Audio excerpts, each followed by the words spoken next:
হাইকোর্টের বিচারপতির নির্দেশের পর তৃণমূল নেতা শেখ শাহজাহানের বাড়িতে বসানো হলো সিসিটিভি ক্যামেরা। গতকাল হাইকোর্টের বিচারপতির নির্দেশ ছিল ওই বাড়িতে কাদের আনাগোনা তা গতিবিধি লক্ষ্য করার জন্য বসাতে হবে সিসিটিভি। সেই পরিপ্রেক্ষিতে গত রাতেই সিসি ক্যামেরা বসানো হয় শেখ শাহজাহানের বাড়িতে। অন্যদিকে এখনো বেপাত্তা শাহজাহান। কোথায় রয়েছেন তিনি? উত্তর দিতে পারছেন না পুলিশ। কবে গ্রেপ্তার হবে এই বাদশাহ তারও উত্তর নেই। তবে কি শেখ শাহজাহান ফেরার? তাও সরকারিভাবে বলছেন না রাজ্য পুলিশ।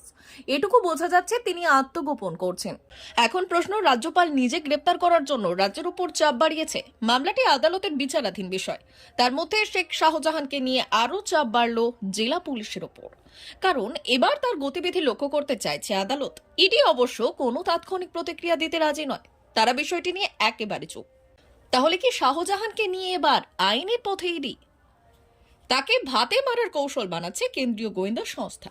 উত্তর সময় বলবে।